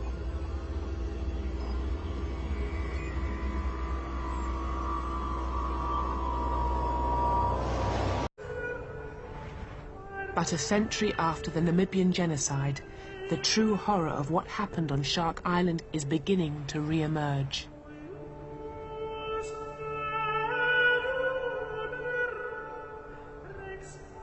In a recently discovered mass grave, just a few kilometers from the site of Shark Island, lie some of the victims of the 20th century's first genocide.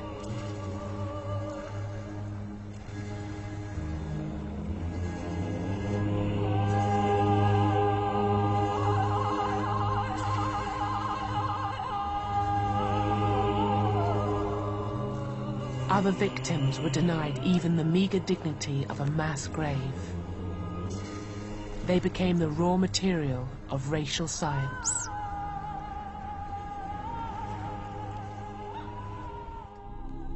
Their skulls, and even severed heads, were sold to museums in Europe and used to prove the inferiority of Africans.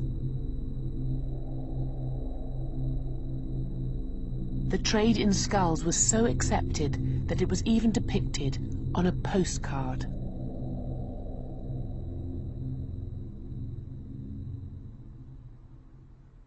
Robinson called it Point Civilization, and a local artist was brought in to paint the portraits of the last of the Tasmanians. Ginny had been captured by Robinson following the near annihilation of her people by the settlers. Wuradi had been a chief until his community had been wiped out by a European virus.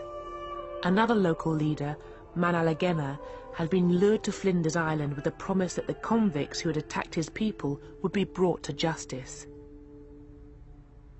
And there was Truganini, whose husband had been murdered in front of her. All of them had seen their culture almost wiped out. What little was left, Robinson now set out to erase, because Point Civilization was not merely a settlement, it was essentially a factory to transform so-called savages into civilized Christians. One aspect of their tutelage and governance of black people, in that they fought and won for the freedom of black people. The next step was to send your stormtroopers, your missionaries, into Africa and the Caribbean to finish off the job, as it were. You know, these are heathens who have to be brought into the fold of Christianity. That notion of giving civilized values and modes of behavior to other peoples, that's the ideology that underpinned the empire. In the empire that the missionaries and abolitionists set out to create, indigenous peoples would see their cultures destroyed and their religions eradicated. Now, I'm going to break this down so it makes sense. Because the pastors always want to ask me, well, listen, Doc, we listen to you and all. But why do you keep talking about the Jesus thing? Color don't matter.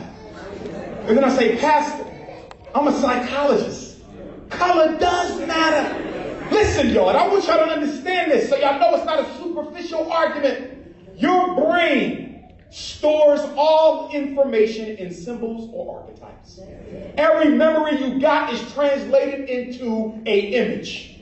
If a child is raised up since birth looking at a white image of God, the brain will take that image, codify it, and make it a part of the child's law of their own being. So when a child grows up, their brain will associate that image of white Jesus with anything white. So then by the time he gets to second grade, he expects the principal to be white because God is white. He expects the judge to be white because God is white.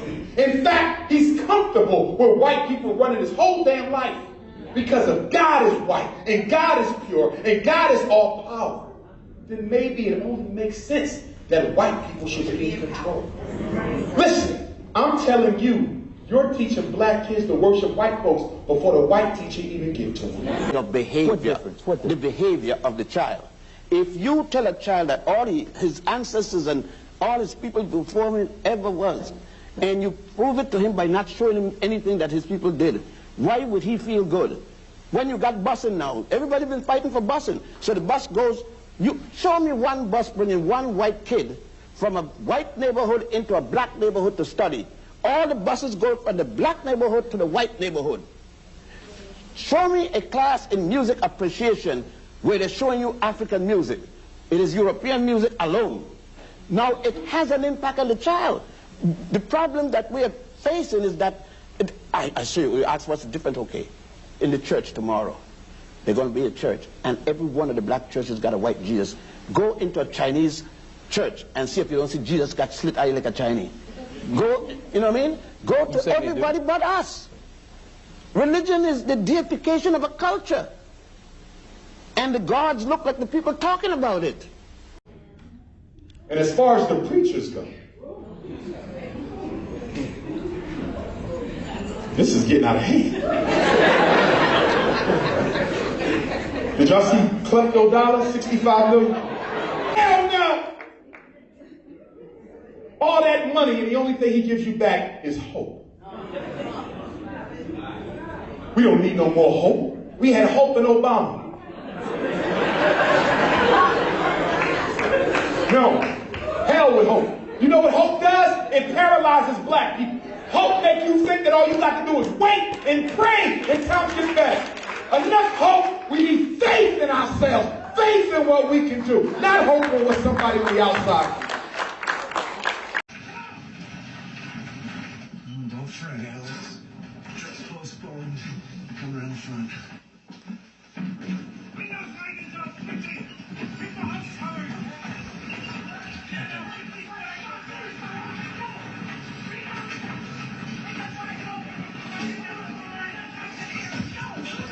Mr. Biz, how is it from the inside? Murphy, man.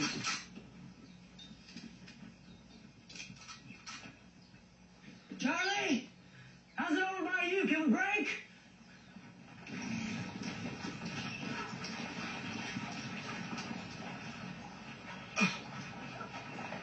Hey, Charlie, how is it?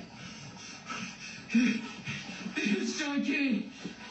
I think the word you got was just a trap to get us all together in the same place. My God, look at them all. It's going to be a massacre.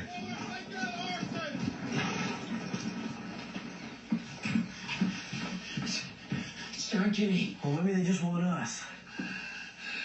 No. They figure they can end the war right here in one fell swoop. And that's what they're just about to do. John Kinney, thank you very much, Charlie.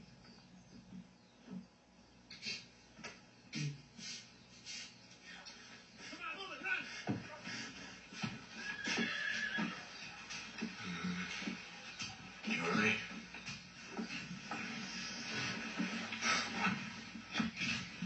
Oh, God. Hanging for sure now. We got you up there, kid. Take a look at the firepower down here. Y'all come on out. Real slow. You up there, buddy? Let's have some fun, Doc. Yeah, I'm here, you buzzer.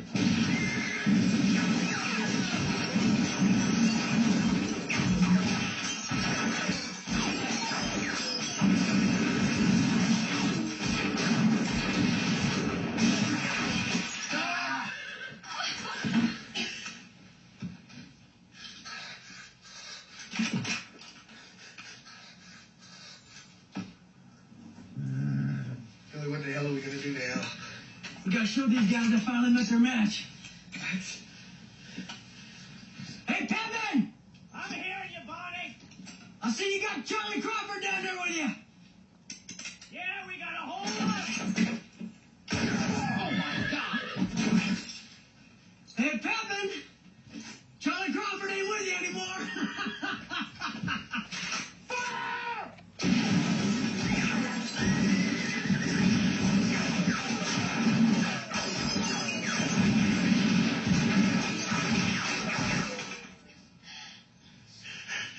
You all right, Doc? Yeah. Boy, you might as well give up.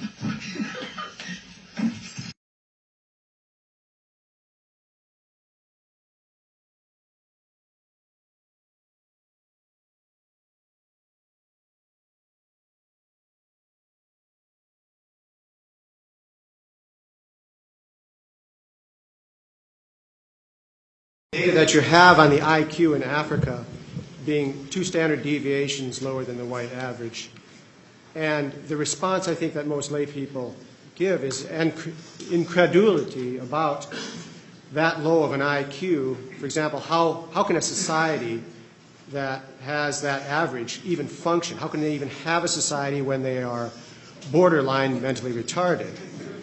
And the other is that there are some historical examples. For example, about 200 years ago, the Haitians rose up against the French colonialists and exterminated the white people on that island. Napoleon responded by sending an army to Haiti to reconquer this valuable colony of his. That army was defeated. Napoleon sent another reinforcements. They too were defeated. And one might ask from a skeptical point of view, how can people who are on average borderline mentally retarded defeat one of Napoleon's armies? What is your response? But the general question of, is Africa a functioning society? There's just a lot of debate about that. In South Africa, of course, there's a white elite that still keeps the country together. It is absolutely a puzzle. It's just one of the unsolved puzzles. Maybe at that low level, African IQ is different in meaning somehow than a white IQ. It may still be as predictive, but it doesn't imply the kind of retardation, the social retardation.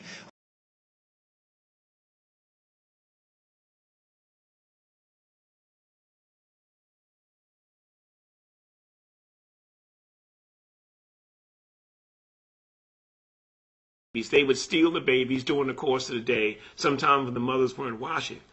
These babies, some would be infants, some would be a year old, some would be toddlers. They would grab these children and take them down to the swamp and leave them in pens like little chicken coops. They would go down there at night, take these babies and tie them up because they hunted the big bull alligators. These big bull alligators were not raised on farms. They were in the wild. These alligators would weigh 600, 700, 800 pounds. Those are the ones they wanted. They would skin them, make the wallets, get the meat, do different things with them. But what they were doing was tie them up, put a rope around their neck and around their torso, around here, and tie it tight. They'd be screaming. He said, what would you do? He said, just let them scream. He said, what they would do, it would help them to chum the water. He said, when they would throw the babies in tied to this rope, he said, in a matter of minutes, he said, the alligators were on them. He said the alligators would clamp his jaws on that child. As a matter of fact, once he clamped on him, he was really swallowed. You couldn't see anything but the rope. And we would pull the alligator in and tie his nose and hit him in the head with an axe, a pickaxe. He said we would then drag him to the shore. We'd drag him to the shore and leave him lay, and we would do it again, maybe 2 or 3 times a night. He said, but these things actually depict the acts that they did to slave babies back in the Bayou country.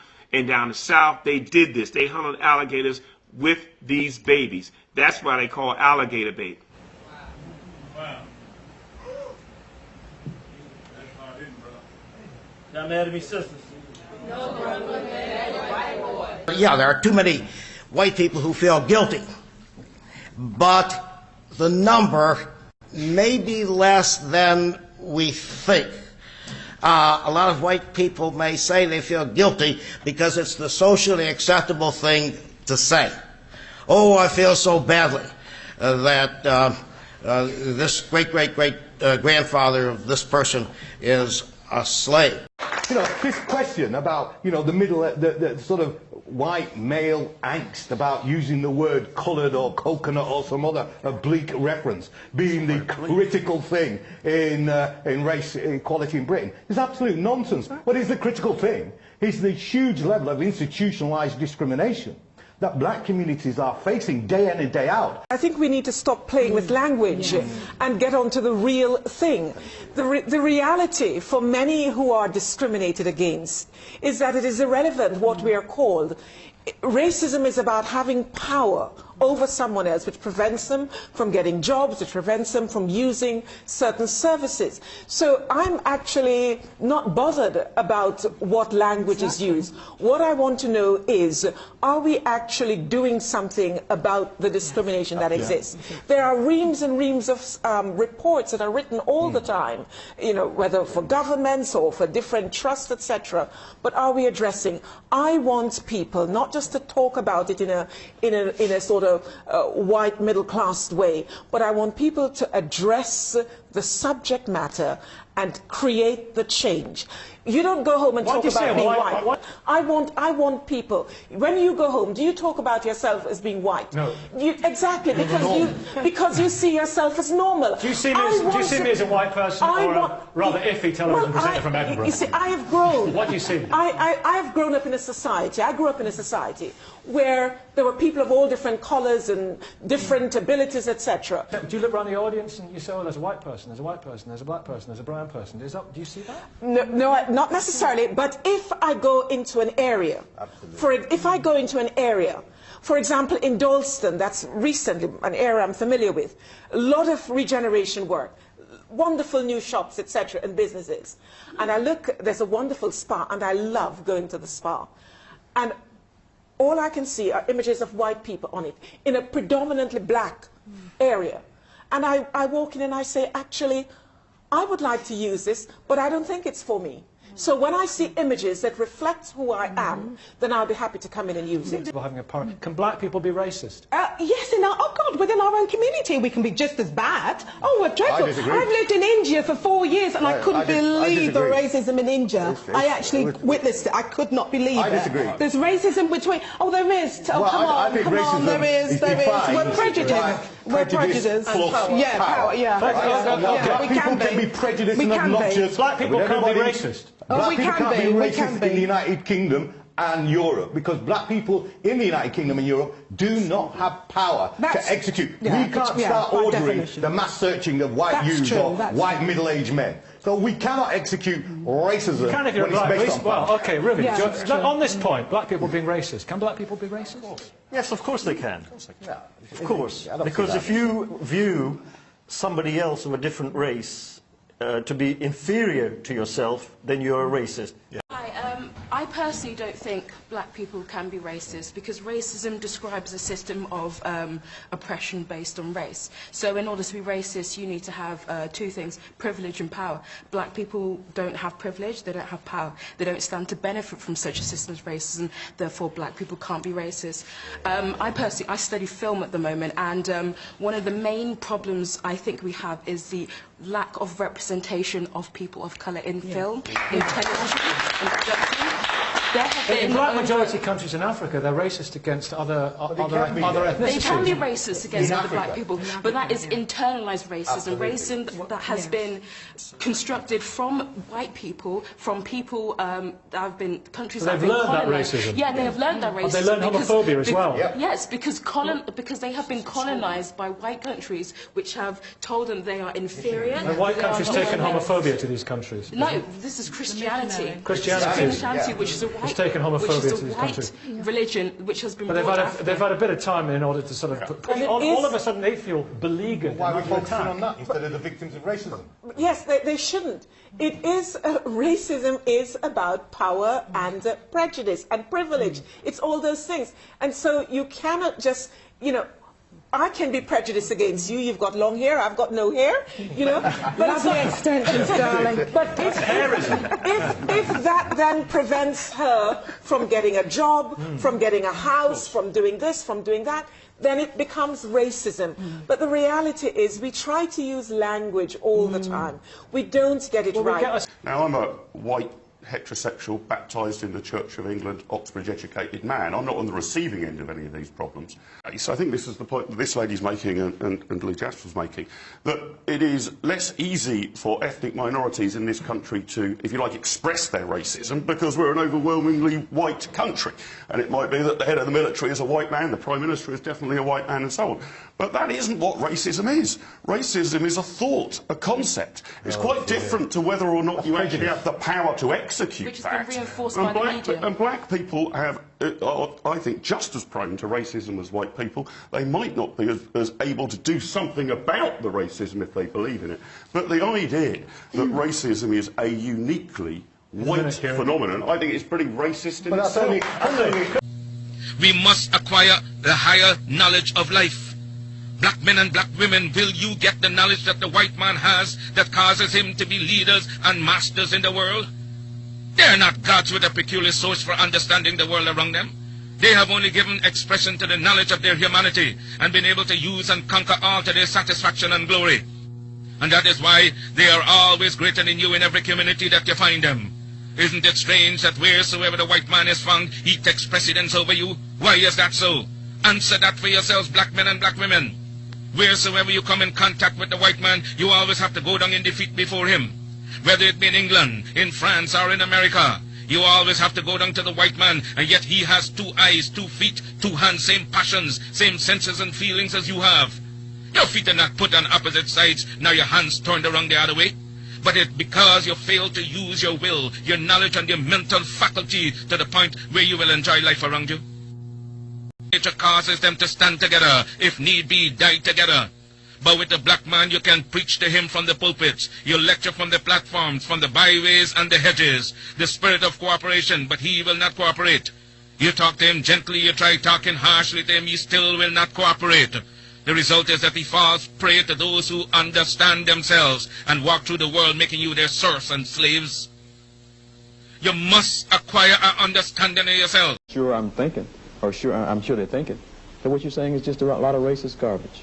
Well, they will say, reverse racist. They don't allow us to be plain racist. We have to be different. We're the reverse kind. Talk about the reasons why you had to go back to get a government job. Because the movement doesn't pay. I mean, Malcolm was broke when he died. He had $6. He didn't have no money in the bank. Dr. King didn't have no money. The movement does not pay. You got to do this for the love of your people if you're going to serve the people. You got to love the people inside themselves. Because our people have been so condemned.